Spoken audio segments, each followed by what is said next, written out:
ਉਹ ਲਿਸਟ ਵਿੱਚੋਂ ਨਾਮ ਹੀ ਗਾਇਬ ਆ, ਟਿਕਟ ਕੱਟ ਦਿੱਤੀ ਆ, ਤਾਂ ਲੱਗਦਾ ਕਿ ਮੈਨੂੰ ਤਾਂ ਦੁੱਖ ਹੁੰਦਾ। ਉਹਨਾਂ ਦੇ ਟਾਈਮ ਮੇਰਾ ਬੇਟਾ ਮਹਿਜ਼ 2.5-3 ਸਾਲ ਦਾ ਸੀਗਾ, ਉਸ ਨੂੰ ਛੱਡ ਕੇ ਅਸੀਂ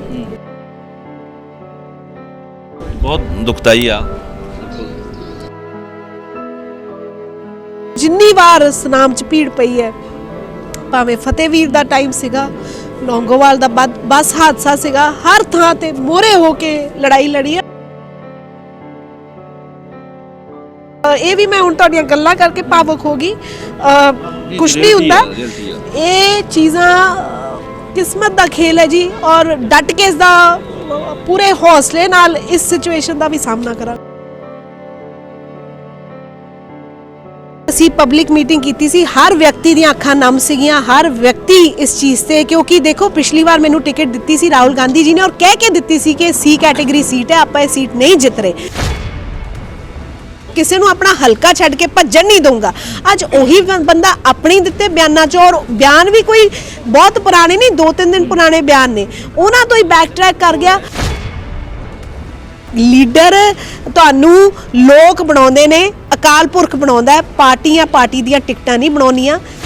ਤਾਂ ਫਿਰ ਇਹਨਾਂ ਨੂੰ ਇਹੋ ਜਿਹੀ ਲੀਵਰੇਜ ਕਿਉਂ ਦਿੱਤੀ ਗਈ? ਸਿਰਫ ਇਸ ਕਰਕੇ ਕਿ ਉਹ ਆਪਣੇ ਭਤੀਜੇ ਸਮਿਤ ਸਿੰਘ ਨੂੰ ਅਮਰਗੜ੍ਹ ਐਡਜਸਟ ਕਰਨਾ ਚਾਹੁੰਦੇ ਸੀ। ਇਹ ਨਾਰਾਜ਼ ਨਾ ਹੋਣ, ਇਹ ਉੱਥੇ ਉਹਦੀ ਮੁਖਾਲਫਤ ਨਾ ਕਰਨ ਤੇ ਉਹਨਾਂ ਨੂੰ ਸੁਨਾਮ ਲਿਆ ਕੇ ਐਡਜਸਟ ਕਰ ਦਿੱਤਾ। ਜਿਵੇਂ ਸਿੱਧੂ ਸਾਹਿਬ ਕਹਿੰਦੇ ਆ, ਸਹੀ ਕਹਿੰਦੇ ਆ, ਕਾਂਗਰਸ ਦੀ ਸਭ ਤੋਂ ਵੱਡੀ ਦੁਸ਼ਮਣ ਆਪ ਕਾਂਗਰਸ ਹੀ ਹੈ। ਟਿਕਟ ਕੱਟੇ ਜਾਣ ਤੋਂ ਹੀ ਇਹ ਭਣਕ ਪੈਂਦੀ ਹੈ ਜਾਂ ਪਹਿਲਾਂ ਹੀ ਤੁਹਾਨੂੰ ਲੱਗਦਾ ਸੀ ਕਿ ਸ਼ਾਇਦ ਅਜਿਹਾ ਹੋ ਸਕਦਾ ਆ? ਸੀਨੀਅਰ ਲੀਡਰਸ ਦੇ ਹੱਥ ਦੀ ਕਠਪੁਤਲੀ ਬਣ ਕੇ ਰਹਿ ਗਈ ਸਾਡੀ ਹਾਈ ਕਮਾਂਡ, ਔਰ ਉਹਨਾਂ ਦੀਆਂ ਦਿਖਾਈਆਂ ਅੱਖਾਂ ਤੋਂ ਡਰ ਗਈ, ਉਹਨਾਂ ਦੀਆਂ ਦਿੱਤੀਆਂ ਧਮਕੀਆਂ ਤੋਂ ਡਰ ਗਈ, ਔਰ ਉਹਨਾਂ ਨੂੰ ਇਹ ਫੈਸਲਾ ਲਿਆ।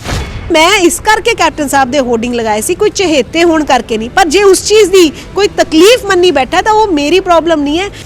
ਸਵਾਗਤ ਹੈ ਆਪ ਸਭ ਦਾ ਤੇ ਮੈਂ ਹਾਂ ਸੁੱਖਾ ਖੇੜੀਵਾਲਾ। ਦੱਸ ਦਈਏ ਕਿ ਲਗਾਤਾਰ ਅਲੱਗ-ਅਲੱਗ ਪਾਰਟੀਆਂ ਵੱਲੋਂ ਉਮੀਦਵਾਰਾਂ ਦੀਆਂ ਜਿਹੜੀਆਂ ਲਿਸਟਾਂ ਨੇ ਉਹ ਜਾਰੀ ਕੀਤੀਆਂ ਜਾ ਰਹੀਆਂ ਨੇ। ਜੇਕਰ ਤਾਜ਼ਾ ਲਿਸਟ ਜਾਰੀ ਗੱਲ ਕੀਤੀ ਜਾਵੇ ਤਾਂ ਕਾਂਗਰਸ ਵੱਲੋਂ ਆਪਣੇ 23 ਉਮੀਦਵਾਰਾਂ ਦੀ ਲਿਸਟ ਜਿਹੜੀ ਹੈਗੀ ਆ ਉਹ ਵੀ ਜਾਰੀ ਕਰ ਦਿੱਤੀ ਗਈ ਆ, ਪਰ ਉਸ ਦੇ ਵਿੱਚ ਕਈ ਸੀਟਾਂ ਅਜਿਹੀਆਂ ਨੇ ਜਿਨ੍ਹਾਂ ਸੀਟਾਂ ਤੇ ਇਹ ਸ਼ੱਕ ਵੀ ਨਹੀਂ ਜ਼ਾਹਰ ਕੀਤਾ ਜਾ ਸਕਦਾ ਸੀ ਕਿ ਉੱਥੋਂ ਟਿਕਟ ਜਿਹੜੀ ਹੈਗੀ ਆ ਉਹ ਸੰਭਾਵੀ ਉਮੀਦਵਾਰ ਦੀ ਘਟ ਜਾਵੇਗੀ। ਪਰ ਅਸੀਂ ਪਹੁੰਚੇ ਹਲਕਾ ਸੁਨਾਮ ਊਧਮ ਸਿੰਘ ਵਾਲਾ, ਉਹ ਸ਼ਹਿਰ ਉਹ ਹਲਕਾ ਜਿਸ ਨੂੰ ਹਰ ਕੋਈ ਜਾਣਦਾ, ਪਰ ਉੱਥੇ ਕੀਤੇ ਗਏ ਕੰਮਾਂ ਨੂੰ ਵੀ ਹਰ ਇੱਕ ਜਾਣਦਾ, ਕਿਉਂਕਿ ਦਾਮਨ ਬਾਜਵਾ ਤੇ ਉਹਨਾਂ ਦੇ ਪਤੀ ਨੇ ਦਿਨ ਰਾਤ ਜੋ ਮਿਹਨਤ ਕੀਤੀ ਹੈ, ਜੋ ਵੱਡੇ ਗੰਦਗੀ ਦੇ ਅੰਬਾਰ ਲੱਗੇ ਹੋਏ ਸਾਫ਼ ਕੀਤੇ ਆ, ਜੋ ਗਰਾਊਂਡ ਜ਼ੀਰੋ ਤੋਂ ਆ ਕੇ ਮਿਹਨਤ ਕੀਤੀ ਆ, ਪਾਰਟੀ ਦੇ ਲਈ ਮਿਹਨਤ ਕੀਤੀ ਆ, तो उसकी टिकट आखिरकार क्यों कट दी है? हाई कमान कांग्रेस ने आखिरकार किहड़ी अजिही वजह सी जिस दे चलदे एडा वड्डा खमियाजा जिहड़ा दामन बाजवा ते उन्हां दे पति नूं भुगतना पै रिहा, इस नूं लैके गलबात कर लैंदे हां। साडे नाल मौजूद ने दामन बाजवा जी। सर पहला तो स्वागत है तुहाडा जी। थैंक यू जी, धन्नवाद ਤੁਹਾਨੂੰ ਵੀ ਔਰ ਤੁਹਾਡੀ ਸਾਰੇ ਸਰੋਤਿਆਂ ਨੂੰ ਮੇਰੇ ਵੱਲੋਂ। ਸਿੱਧੂ ਜੀ ਦੀ ਗੱਲ ਕਰ ਰਹੀ ਹਾਂ, ਮੇਰੇ ਸਾਡੇ ਪਾਰਟੀ ਦੇ ਪ੍ਰਧਾਨ ਨੇ ਔਰ ਬਹੁਤ ਸਤਿਕਾਰਤ ਸਾਡੇ ਲੀਡਰ ਸੀਗੇ, ਔਰ ਸਾਨੂੰ ਵੀ ਉਹਨਾਂ ਤੋਂ ਬਹੁਤ ਵੱਡੀਆਂ ਆਸਾਂ ਸੀਗੀਆਂ, ਔਰ ਕਦੀ ਨਹੀਂ ਸੀ ਸੋਚਿਆ ਕਿ ਉਹ ਜਿਸ ਤਰੀਕੇ ਉਹ ਆਪਣੇ ਆਪ ਨੂੰ ਪੋਰਟਰੇ ਕਰਦੇ ਨੇ, ਜਿਸ ਤਰੀਕੇ ਉਹਨਾਂ ਨੇ ਪੰਜਾਬ ਦੀ ਗੱਲ ਰੱਖੀ ਹੈ, ਪੰਜਾਬ ਬਾਰੇ ਉਹਨਾਂ ਨੇ ਗੱਲ ਰੱਖੀ ਹੈ, ਕਦੀ ਆਸ ਨਹੀਂ ਸੀਗੀ ਕਿ ਉਹ ਵੀ ਇਸ ਪਰਿਵਾਰਵਾਦ ਦਾ ਸ਼ਿਕਾਰ ਹੋ ਜਾਣਗੇ, ਔਰ ਉਹਨਾਂ ਦੇ ਮਨ 'ਚ ਵੀ ਇਹ ਲਾਲਚ ਉੱਠ ਜੂਗਾ ਕਿ ਮੈਂ ਆਪਣੇ ਕਿਸੇ ਭਤੀਜੇ ਨੂੰ ਜਾਂ ਮਹਿਜ਼ ਇੱਕ ਵਿਅਕਤੀ ਜਿਹੜਾ ਇਕੱਲਾ ਉਹਨਾਂ ਦੀ ਡਾਇਰੀ ਚੱਕਦਾ ਜਾਂ ਫਾਈਲਾਂ ਚੱਕਦਾ, ਉਸ ਨੂੰ ਐਡਜਸਟ ਕਰਨ ਦੇ ਚੱਕਰ 'ਚ ਮੈਂ ਕਿਸੇ ਨੌਜਵਾਨ ਜਾਂ ਪਾਰਟੀ ਦੇ ਪੁਰਾਣੇ ਵਰਕਰ ਨੂੰ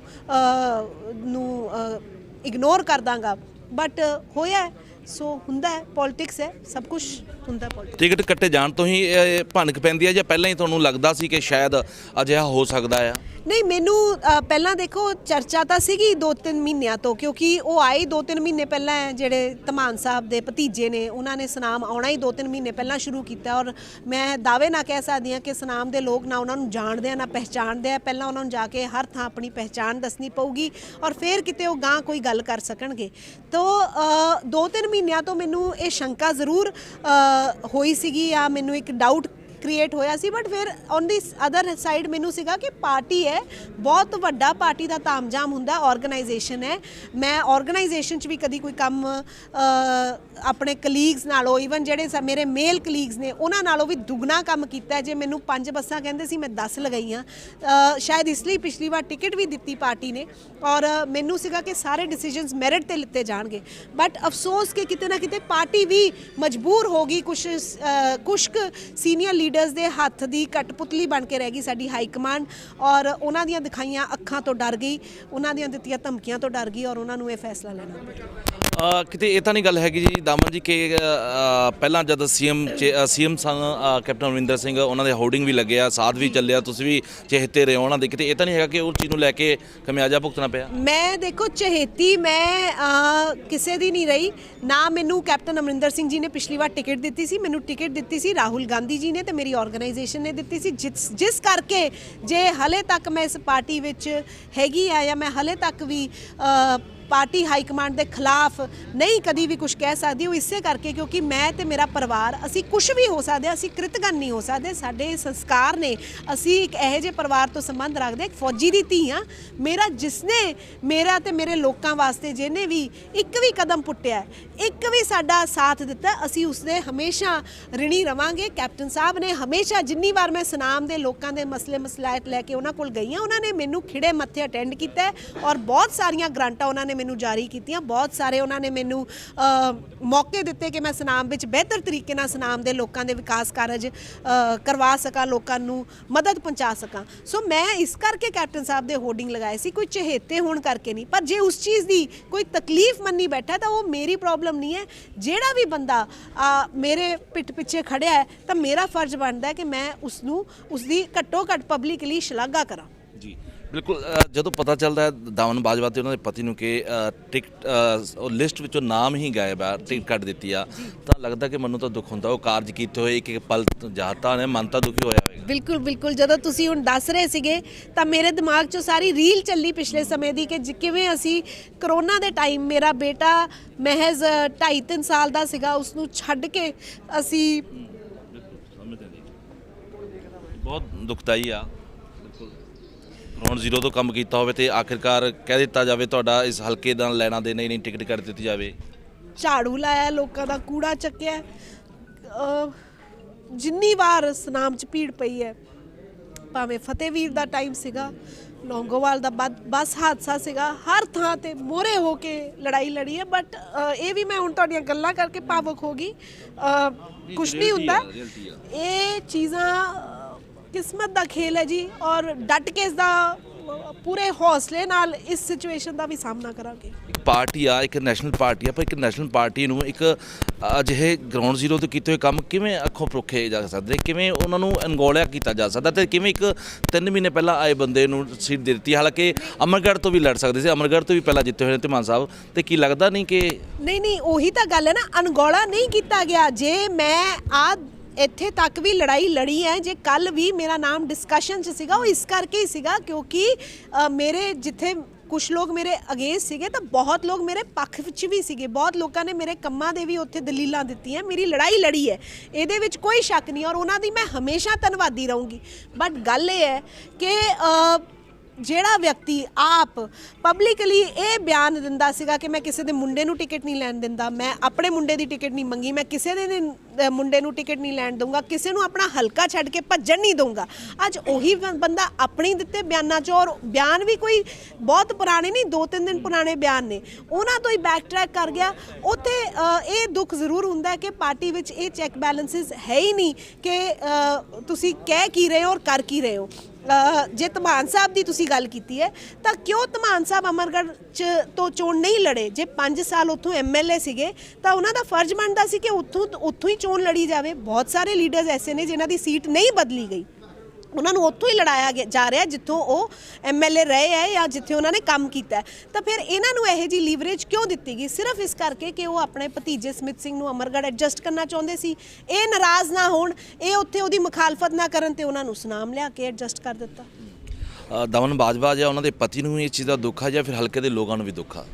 ਤੁਸੀਂ ਅੱਜ ਅਸੀਂ ਪਬਲਿਕ ਮੀਟਿੰਗ ਕੀਤੀ ਸੀ, ਹਰ ਵਿਅਕਤੀ ਦੀਆਂ ਅੱਖਾਂ ਨਮ ਸੀਗੀਆਂ, ਹਰ ਵਿਅਕਤੀ ਇਸ ਚੀਜ਼ ਤੇ, ਕਿਉਂਕਿ ਦੇਖੋ ਪਿਛਲੀ ਵਾਰ ਮੈਨੂੰ ਟਿਕਟ ਦਿੱਤੀ ਸੀ ਰਾਹੁਲ ਗਾਂਧੀ ਜੀ ਨੇ ਔਰ ਕਹਿ ਕੇ ਦਿੱਤੀ ਸੀ ਕਿ C ਕੈਟੇਗਰੀ ਸੀਟ ਹੈ, ਆਪਾਂ ਇਹ ਸੀਟ ਨਹੀਂ ਜਿੱਤ ਰਹੇ ਔਰ ਇਹ ਸੀਟ ਤੁਹਾਨੂੰ ਇਸ ਲਈ ਦਿੱਤੀ ਹੈ ਕਿ ਤੁਸੀਂ ਇੱਥੇ ਮਿਹਨਤ ਕਰੋ, 5 ਸਾਲ ਆਪਣੇ ਆਪ ਨੂੰ ਇਸਟੈਬਲਿਸ਼ ਕਰੋ ਔਰ ਅੱਗੇ ਤੁਸੀਂ ਜ਼ਰੂਰ ਇੱਥੇ ਕਾਮਯਾਬ ਹੋਵੋਗੇ। ਪਰ ਉਹ 5 ਸਾਲਾਂ ਤੋਂ ਬਾਅਦ ਸਾਡੀ ਕੀਤੀ ਮਿਹਨਤ ਨੂੰ ਕੋਈ ਹੋਰ ਕਿਸੇ ਕਾਰਨ ਕਰਕੇ ਅਣਗੌਲਾ ਕਰ ਦਿੱਤਾ ਤਾਂ ਬੁਰਾ ਤਾਂ ਲੱਗਦਾ। ਔਰ ਸਾਰੇ ਲੋਕ ਅੱਜ ਸੁਨਾਮ ਦੇ ਕਾਂਗਰਸੀ ਵਰਕਰ, ਸਾਰੇ ਸੁਨਾਮ ਦੇ ਲੋਕ ਆਪਣੇ ਆਪ ਨੂੰ ਠੱਗਿਆ ਮਹਿਸੂਸ ਕਰ ਰਹੇ ਹੈ ਔਰ ਇਸ ਦਾ ਬਹੁਤ ਵੱਡਾ ਖਮਿਆਜ਼ਾ ਸੁਨਾਮ ਕਾਂਗਰਸ ਨੂੰ ਭੁਗਤਣਾ ਪਊਗਾ।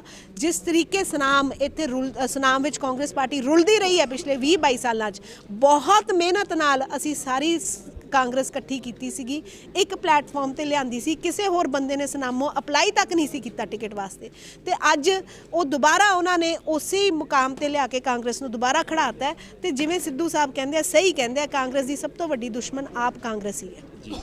ਬਿਲਕੁਲ। ਤੇ ਅੱਜ ਵੀ ਕਾਫੀ ਅਹੁਦੇਦਾਰ ਪਹੁੰਚੇ ਆ ਇੱਥੇ, ਵੱਡਾ ਇਕੱਠ ਦੇਖਣ ਨੂੰ। ਹਾਲਾਂਕਿ ਇੱਕ ਪੋਸਟ ਪਾਉਂਦੇ ਆ, ਤੁਸੀਂ ਵੀਡੀਓ ਪਾਉਂਦੇ ਵੀ ਅਸੀਂ ਇੰਨੇ ਵਜੇ ਇਕੱਠੇ ਹੋਣਾ, ਕੋਈ ਬਾਹਲਾ ਵੱਡਾ ਪ੍ਰਚਾਰ ਨਹੀਂ, ਵਾਲੀ ਵੱਡੀ ਗੱਲ ਨਹੀਂ ਕਹੀ, ਪਰ ਫਿਰ ਵੀ ਲੋਕ 1:30 ਵਜੇ ਰਾਤ ਨੂੰ ਮੈਂ ਪੋਸਟ ਪਾਈ ਸੀਗੀ ਔਰ ਉਸ ਦੇ ਬਾਵਜੂਦ ਤੁਸੀਂ ਦੇਖਿਆ ਕਿ ਕਿਵੇਂ ਲੋਕੀ ਅੱਜ ਵੀ ਦ੍ਰਿੜਤਾ ਦੇ ਨਾਲ ਔਰ ਮਨੋ ਔਰ ਦਿਲੀ ਤੌਰ ਤੇ ਸਾਡੇ ਨਾਲ ਜੁੜੇ ਹੋਏ ਆ। ਤੇ ਮੇਰੇ ਲਈ ਤਾਂ ਇਸ ਤੋਂ ਉੱਪਰ ਕੋਈ ਚੀਜ਼ ਹੈ ਹੀ ਨਹੀਂ। ਟਿਕਟ ਕਿਸੇ ਬੰਦੇ ਨੂੰ ਨਹੀਂ ਬਣਾਉਂਦੀ, ਨਾ ਟਿਕਟ ਖੋਹ ਲੈਣ ਨਾਲੋਂ ਮੇਰੀ ਮਿਹਨਤ ਖੋ ਸਕਦੇ ਆ। ਮੇਰੀ ਮਿਹਨਤ ਨਾਲ ਜੇ ਮੈਨੂੰ ਟਿਕਟ ਨਹੀਂ ਮਿਲੀ ਤਾਂ ਮੈਨੂੰ ਇੰਨੇ ਸਾਰੇ ਮੇਰੇ ਸਾਥੀ ਭੈਣ ਭਰਾ ਮਿਲੇ ਆ ਤੇ ਅਸੀਂ ਡਟ ਕੇ ਇਸ ਚੀਜ਼ ਦਾ, ਇਸ ਸਿਚੁਏਸ਼ਨ ਦਾ ਮੁਕਾਬਲਾ ਕਰਾਂਗੇ। ਜਿਵੇਂ ਤੁਸੀਂ ਕਿਹਾ ਪਹਿਲਾਂ ਹੀ ਥੋੜਾ ਜਿਹਾ ਲੱਗ ਰਿਹਾ ਸੀ ਕਿ ਇਦਾਂ ਹੋ ਸਕਦਾ ਹੈ, ਜਿਹੜੇ ਸੀਐਮ ਰਹਿ ਚੁੱਕੇ ਨੇ ਚੰਨੀ ਸਾਹਿਬ, ਉਹਨਾਂ ਨੇ ਕਦੇ ਗੱਲ ਨਹੀਂ ਕੀਤੀ ਤੁਸੀਂ, ਜਾਂ ਉਹਨਾਂ ਨੇ ਤੁਹਾਡੀ ਫੇਵਰ ਨਹੀਂ ਕੀਤੀ ਕਦੇ? ਨਹੀਂ, ਸੀਐਮ ਸਾਹਿਬ ਨੇ ਪਹਿਲੇ ਦਿਨੋਂ ਬਿਨਾ ਮੈਂ ਕਦੀ ਉਹਨਾਂ ਨੂੰ ਜਾ ਕੇ ਰਿਕੁਐਸਟ ਵੀ ਨਹੀਂ ਕੀਤੀ, ਉਸ ਦੇ ਬਾਵਜੂਦ ਉਹਨਾਂ ਨੇ ਡਟ ਕੇ ਮੇਰਾ ਸਾਥ ਦਿੱਤਾ ਹੈ। ਉਹਨਾਂ ਨੇ ਅਖੀਰ ਤੱਕ ਮੇਰੀ ਲੜਾਈ ਲੜੀ ਹੈ, ਸੱਚ ਦੀ ਲੜਾਈ ਲੜੀ ਹੈ ਔਰ ਕਿਹਾ ਹੈ ਕਿ ਜਿੱਥੇ ਕਿਸੇ ਨੇ ਮਿਹਨਤ ਕੀਤੀ ਹੈ ਉਸ ਮਿਹਨਤ ਨੂੰ ਆਪਾਂ ਅਣਗੌਲਾ ਨਾ ਕਰੀਏ, ਉੱਥੇ ਪਾਰਟੀ ਦਾ ਨੁਕਸਾਨ ਹੈ। ਪਰ ਮੈਂ ਦੱਸਿਆ ਕਿ ਕਈ ਵਾਰੀ ਹਾਈ ਕਮਾਂਡ ਵੀ ਕੁਝ ਲੀਡਰਾਂ ਦੇ ਧਮਕੀ ਔਰ ਇਹੋ ਜਿਹਾ ਜਿਹੜਾ ਮਾਹੌਲ ਚੱਲ ਰਿਹਾ, ਵੋਟਾਂ ਦਾ ਟਾਈਮ ਹੈ, ਹਾਈ ਕਮਾਂਡ ਵੀ ਡੈਮੇਜ ਕੰਟਰੋਲ ਕਿਸੇ ਹੱਦ ਤੱਕ ਕਰਨਾ ਚਾਹੁੰਦੇ ਆ, ਨਹੀਂ ਚਾਹੁੰਦੇ ਕਿ ਕੋਈ ਬਹੁਤ ਵੱਡਾ ਕਿਸੇ ਵੀ ਗੱਲ ਕਰਕੇ ਵਿਵਾਦ ਖੜਾ ਹੋਵੇ। ਤਾਂ ਠੀਕ ਹੈ, ਕਿਸੇ ਨੇ ਆਪਣੀ ਈਗੋ ਸੈਟੀਸਫਾਈ ਕਰਨੀ ਸੀ, ਉਹ ਹੋ ਗਈ at the stake of party, ਜਾਂ ਪਾਰਟੀ ਦੇ ਕੈਡਰ ਵੀ ਜੇ ਹੋ ਗਈ ਤਾਂ ਕੋਈ ਗੱਲ ਨਹੀਂ। ਮੇਰੇ ਵਾਸਤੇ ਪਰਮਾਤਮਾ ਮਿਹਰ ਰੱਖੇ, ਪਰਮਾਤਮਾ ਸਾਹ ਚੱਲਦੇ ਰੱਖੇ। ਮੇਰੇ ਵਾਸਤੇ ਆਪਸ਼ਨਸ ਬਹੁਤ ਨੇ ਔਰ ਮੈਂ ਯੰਗ ਆ, ਕੰਮ ਕਰ ਸਕਦੀ ਹਾਂ, ਜਜ਼ਬਾ ਹੈਗਾ ਔਰ ਕੰਮ ਕਰਕੇ ਹੀ, ਕੰਮਾਂ ਕਰਕੇ ਹੀ ਇੱਥੇ ਤੱਕ ਪਹੁੰਚੀ ਹਾਂ। ਸੁਨਾਮ ਵਾਸਤੇ ਮੈਨੂੰ ਆਪਣੀ ਜਾਨ ਵੀ ਦੇਣੀ ਪਈ ਤਾਂ ਮੈਂ ਦਊਂਗੀ। ਸੁਨਾਮ ਤੋਂ ਜੇਕਰ ਗੱਲ ਕਰੀਏ ਤਾਂ ਤੁਹਾਡੀ ਨਾਰਾਜ਼ਗੀ ਹੈ, ਤੇ ਅਮਰਗੜ੍ਹ ਤੋਂ ਜੇਕਰ ਗੱਲ ਕਰੀਏ ਮਾਈ ਰੂਪ ਕੌਰ ਦੀ, ਉਹਨਾਂ ਨੇ ਵੀ ਬਹੁਤ ਲੰਮਾ ਸਮਾਂ ਆਪਣੀ ਪਾਰਟੀ ਨੂੰ ਦਿੱਤਾ, ਇਮਾਨਦਾਰੀ ਨਾਲ ਦਿੱਤਾ। ਉਹਨਾਂ ਦੇ ਬੇਟੇ ਨੇ ਨਿਰਪਤ ਬਾਗੜੀਆਂ, ਉਹ ਤੇ ਉਹਨਾਂ ਨੇ ਵੀ ਆਪਣਾ ਦੁੱਖ ਜ਼ਾਹਰ ਕੀਤਾ ਕਾਫੀ, ਵੀ ਪਾਰਟੀ ਨੂੰ ਸੋਚਣਾ ਚਾਹੀਦਾ, ਜੋ ਪੁਰਾਣੇ ਨੇ ਕਾਂਗਰਸੀ ਨੇ, ਉਹਨਾਂ ਜ਼ਮੀਨਾਂ ਜੁੜੇ ਹੋਏ ਨੇ, ਤਾਂ ਉਹਨਾਂ ਨੂੰ ਸੋਚਣਾ ਚਾਹੀਦਾ। ਉਹਨਾਂ ਪਹਿਲਾਂ ਹੀ ਉਹਨਾਂ ਨੂੰ ਡਰ ਸੀ ਤੇ ਕਿਹਾ ਕਿ ਲੱਗਦਾ ਕਿ ਜੇਕਰ ਇੱਦਾਂ ਪਾਰਟੀ ਬਾਰ-ਬਾਰ ਕਰਦੀ ਰਹੀ ਆ ਫਿਰ ਕੌਣ ਕੰਮ ਕਰੇਗਾ ਪਾਰਟੀ ਲਈ। ਅੱਜ ਕਾਂਗਰਸ ਦਾ ਪੂਰੇ ਦੇਸ਼ ਵਿੱਚ ਜੋ ਹਾਲ ਹੈ, ਮੈਨੂੰ ਲੱਗਦਾ ਕਿ ਉਹ ਇਸੇ ਕਰਕੇ ਹੈ ਕਿਉਂਕਿ ਜਦੋਂ ਅਸੀਂ ਕ੍ਰਾਈਟੇਰੀਆ ਵਿਨੇਬਿਲਿਟੀ ਤੋਂ ਹਟਾ ਕੇ ਸੂਟੇਬਿਲਿਟੀ ਨੂੰ ਬਣਾ ਲੈਂਦੇ ਹਾਂ, ਜਦੋਂ ਆਪਾਂ ਕਿਸੇ ਦੀ ਮਿਹਨਤ ਤੋਂ ਉੱਪਰ ਆਪਣਾ ਪੋਲਿਟਿਕਸ ਇਨਵੋਲਵ ਕਰ ਲੈਂਦੇ ਹਾਂ, ਇਹ ਦੇਖਦੇ ਹਾਂ ਕਿ ਕਿਹੜਾ ਵਿਅਕਤੀ ਮੇਰੇ ਧੜੇ ਦਾ ਜਾਂ ਕਿਹੜਾ ਮੇਰੇ ਵਿਰੋਧੀ ਹੈ, ਜਦੋਂ ਇਹ ਚੀਜ਼ਾਂ ਜ਼ਿਆਦਾ ਮਾਇਨੇ ਰੱਖਣ ਲੱਗ ਪੈਂਦੀਆਂ ਤਾਂ ਪਾਰਟੀ ਦਾ ਨੁਕਸਾਨ ਬਿਲਕੁਲ ਹੁੰਦਾ। ਅਮਰਗੜ੍ਹ ਵੀ ਇੱਕ ਜਿੱਤੀ ਜਿਤਾਈ ਸੀਟ, ਇੱਕ ਕਾਂਗਰਸੀ ਸੀਟ ਦਾ ਇਹ ਕਬਾੜਾ ਕਰਕੇ ਰੱਖ ਦੇਣਗੇ। ਅੱਜ ਸਮਿਤ ਸਿੰਘ ਮੈਨੂੰ ਲੱਗਦਾ ਉੱਥੇ ਉਹਦੀ ਜ਼ਮਾਨਤ ਜ਼ਬਤ ਹੋਣ ਦੇ ਜੋ ਹਾਲਾਤ ਮੈਨੂੰ ਨਜ਼ਰ ਆ ਰਹੇ ਔਰ ਸਿਮਿਲਰਲੀ ਧਮਾਨ ਸਾਹਿਬ ਦੇ ਵੀ ਇੱਥੋਂ ਜ਼ਮਾਨਤ ਜ਼ਬਤ ਹੋਊਗੀ। ਬਿਲਕੁਲ। ਦਮਨ ਬਾਜਵਾ ਤੇ ਪਤੀ ਤੇ ਪਰਿਵਾਰ ਹੁਣ ਕਿੱਥੇ ਆ? ਕੀ ਅਗਲੀ ਰਣਨੀਤੀ ਤੈਅ ਕੀਤੀ ਜਾਏਗੀ? ਕੀ ਕੀਤਾ ਜਾਏਗਾ? ਕੀ ਵਿਚਾਰ ਹੋਏ ਅੱਜ? ਦਾਮਨ ਬਾਜਵਾ ਤੇ ਦਾਮਨ ਬਾਜਵਾ ਦਾ ਪਰਿਵਾਰ ਸੁਨਾਮ ਦੇ ਹੱਕ ਵਿੱਚ ਸੁਨਾਮ ਸ਼ਹੀਦ ਊਧਮ ਸਿੰਘ ਵਾਲਾ ਵਿਖੇ ਬੈਠੇ ਹੈ, ਡਟ ਕੇ ਬੈਠੇ ਆ। ਆ ਮੇਰਾ ਘਰ ਹੈ, ਮੇਰਾ ਦਫ਼ਤਰ ਹੈ, ਇਹ ਜਦ ਤੱਕ ਪਰਮਾਤਮਾ ਨੇ ਸਾਹ ਬਖਸ਼ੇ ਐਵੇਂ ਇਸੇ ਤਰੀਕੇ ਚੱਲਦਾ ਰਹੂਗਾ। ਕੀ ਅੱਗੇ ਅਸੀਂ ਕਦਮ ਚੁੱਕਣਾ ਹੈ, ਉਹ ਵੀ ਸੁਨਾਮ ਦੇ ਜਿਹੜੇ ਵਿਕਾਸ ਕਾਰਜ ਹੈ ਉਹਨਾਂ ਨੂੰ ਮੱਦੇ ਨਜ਼ਰ ਰੱਖਦੇ ਹੋਏ ਜੋ ਬੈਸਟ ਸਟੈਪ ਮੈਨੂੰ ਤੇ ਮੇਰੇ ਪਰਿਵਾਰ ਨੂੰ ਤੇ ਸਾਡੇ ਸਾਥੀਆਂ ਨੂੰ ਲੱਗੂਗਾ ਅਸੀਂ ਉਹ ਚੁੱਕਾਂਗੇ। ਉਹਦੇ ਲਈ ਆਜ਼ਾਦ ਚੋਣ ਲੜਨੀ ਪਏ ਆਜ਼ਾਦ ਚੋਣ ਲੜਾਂਗੇ, ਉਹਦੇ ਲਈ ਕਿਸੇ ਪਾਰਟੀ 'ਚ ਹੋਰ 'ਚ ਜਾਣਾ ਪਿਆ ਉਹਦੇ 'ਚ ਜਾਵਾਂਗੇ, ਕਾਂਗਰਸ 'ਚ ਰਹਿਣਾ ਪਿਆ ਕਾਂਗਰਸ 'ਚ ਰਵਾਂਗੇ, ਕਿਉਂਕਿ ਕਿਸੇ ਇੱਕ ਵਿਅਕਤੀ ਦੀ ਕੀਤੀ ਹੋਈ ਜ਼ਿਆਦਤੀ ਕਰਕੇ ਸਾਰੀ ਪਾਰਟੀ ਤਾਂ ਮਾੜੀ ਨਹੀਂ ਹੋ ਸਕਦੀ। ਸੋ ਇਸ ਕਰਕੇ ਜੋ ਵੀ ਸਾਡੇ ਸਾਥੀ ਫੈਸਲਾ ਲੈਣਗੇ ਉਹ ਸਾਡੇ ਸਿਰ ਮੱਥੇ ਹੋਊਗਾ, ਪਰ ਇਸ ਅੱਜ ਦਾ ਜਿਹੜਾ ਫੈਸਲਾ ਹੋਊਗਾ ਉਹਦੇ ਵਿੱਚ ਇਹ ਮੁੱਖ ਹੋਣਗੇ, ਪਾਰਟੀ ਨਹੀਂ। ਆਖਰੀ ਸਵਾਲ ਹੈ ਕਿ ਦਮਨ ਬਾਜਵਾ ਤੇ ਉਹਨਾਂ ਦਾ ਪਰਿਵਾਰ ਜਾਂ ਪਤੀ ਖਾਸ ਕਰਕੇ ਜਾਂ ਫਿਰ ਇੱਥੋਂ ਦੇ ਹਲਕੇ ਦੇ ਲੋਕ ਕੀਤੇ ਹੋਏ ਤੁਹਾਡੇ ਉਹ ਛੋਟੇ ਵੱਡੇ ਕੰਮਾਂ ਨੂੰ, ਉਹ ਪੁਆਇੰਟਸ ਨੂੰ ਜਿਨ੍ਹਾਂ ਨੂੰ ਦੁਬਾਰਾ ਤੁਸੀਂ ਸੁਰਜੀਤ ਕੀਤਾ ਕਿ ਲੱਗਦਾ ਭੁੱਲ ਸਕਦੇ ਨੇ? ਨਹੀਂ ਬਿਲਕੁਲ ਨਹੀਂ, ਉਹੀ ਤਾਂ ਮੈਂ ਕਿਹਾ, ਮੇਰੇ ਤੋਂ ਟਿਕਟ ਬੇਸ਼ੱਕ ਖੋਲੀ ਹੈ ਪਰ ਮੇਰੇ ਕੰਮ ਤੇ ਮੇਰੀ ਪਹਿਚਾਨ ਇਹ ਮੇਰੇ ਤੋਂ ਕਦੀ ਨਹੀਂ ਖੋ ਸਕਦੇ। ਉਹ ਤਾਂ ਪਰਮਾਤਮਾ ਬਣਾਉਣ ਵਾਲਾ ਤੇ ਪਰਮਾਤਮਾ ਦੇਣ ਵਾਲਾ ਤੇ ਪਰਮਾਤਮਾ ਹੀ ਲੈਣ ਵਾਲਾ। ਲੀਡਰ ਤੁਹਾਨੂੰ ਲੋਕ ਬਣਾਉਂਦੇ ਨੇ, ਅਕਾਲ ਪੁਰਖ ਬਣਾਉਂਦਾ ਹੈ, ਪਾਰਟੀਆਂ ਪਾਰਟੀ ਦੀਆਂ ਟਿਕਟਾਂ ਨਹੀਂ ਬਣਾਉਣੀਆਂ। ਇਸ ਕਰਕੇ ਲੋਕ ਮੇਰੇ ਹੱਕ 'ਚ ਨੇ, ਸੁਨਾਮ ਮੇਰੇ ਹੱਕ 'ਚ ਹੈ, ਮੇਰੇ ਕੰਮ ਮੇਰੇ ਹੱਕ 'ਚ ਨੇ ਤੇ ਬਹੁਤ ਵਧੀਆ ਅਸੀਂ ਅਗਲੀ ਜਿਹੜੀ ਆਪਣੀ ਇਨਿੰਗਸ ਹੈ ਉਹ ਖੇਡਾਂਗੇ। ਬਿਲਕੁਲ, ਧੰਨਵਾਦ। ਪੂਰੀ ਗੱਲਬਾਤ ਕਰਨ ਦਾਮਨ ਬਾਜਵਾ ਜੀ ਸਾਡੇ ਨਾਲ ਮੌਜੂਦ ਸੀ, ਜਿਨ੍ਹਾਂ ਨੇ ਬੜੀ ਮਿਹਨਤ ਕੀਤੀ ਹੈ ਸੁਨਾਮ ਊਧਮ ਸਿੰਘ ਵਾਲਾ ਸ਼ਹਿਰ ਹਲਕੇ ਨੂੰ ਸੁਧਾਰਨ ਦੀ, ਸੁਧਾਰਿਆ ਵੀ ਆ। ਮਾੜੇ ਸਮੇਂ ਦੇ ਵਿੱਚ ਫਤਿਹਵੀਰ ਕਾਂਡ ਹੋਇਆ ਜਾਂ ਫਿਰ ਕਰੋਨਾ ਮਹਾਮਾਰੀ ਹੋਈ ਜਾਂ ਫਿਰ ਸਫਾਈ ਸੇਵਕਾਂ ਦੀ ਹੜਤਾਲ ਹੋਈ, ਤਾਂ ਬਿਲਕੁਲ ਗਰਾਊਂਡ ਜ਼ੀਰੋ ਤੇ ਸਵੇਰੇ ਜਾ ਕੇ ਆਪਣੇ ਹਲਕੇ ਨੂੰ ਸਵਾਰਨ ਦਾ ਜਿਹੜਾ ਕੰਮ ਹੈ ਉਹ ਇਸ ਪਰਿਵਾਰ ਵੱਲੋਂ ਕੀਤਾ ਗਿਆ। ਪਰ ਬੇਹੱਦ ਦੁੱਖ ਜ਼ਰੂਰ ਜ਼ਾਹਿਰ ਕੀਤਾ ਜਾ ਰਿਹਾ ਇਸ ਪਰਿਵਾਰ ਵੱਲੋਂ, ਦਾਮਨ ਬਾਜਵਾ ਵੱਲੋਂ, ਕਿਉਂਕਿ ਇਹਨਾਂ ਨੇ ਖੁਦ ਹਲਕੇ ਨੂੰ ਸਵਾਰਿਆ ਸੀ। ਪਰ ਅਫਸੋਸ ਕਿ ਅੱਜ ਇਹਨਾਂ ਦੀ ਹੀ ਟਿਕਟ ਕੱਟ ਦਿੱਤੀ ਜਾਂਦੀ। ਹਾਲਾਂਕਿ ਸੋਚਣਾ ਵੀ ਮੁਸ਼ਕਿਲ ਸੀ ਵਰਕਰਾਂ ਦੇ ਲਈ ਕਿ ਅਜਿਹਾ ਹੋ ਪਾਏਗਾ, ਪਰ ਅਫਸੋਸ ਦੁੱਖ ਹੈ। ਪਰ ਇਸ ਨੂੰ ਲੈ ਕੇ ਇੱਕ ਵੱਡਾ ਫੈਸਲਾ ਆਉਣ ਵਾਲੇ ਦਿਨਾਂ ਦੇ ਵਿੱਚ ਦਾਮਨ ਬਾਜਵਾ ਤੇ ਉਹਨਾਂ ਦਾ ਪਰਿਵਾਰ ਲੈ ਸਕਦਾ ਹੈ। ਸੁਨਾਮ ਤੋਂ ਕੈਮਰਾਮੈਨ ਸਮੀਰ ਤੂਰ ਦੇ ਨਾਲ ਸੁੱਖਾ ਖੇੜੀਵਾਲਾ।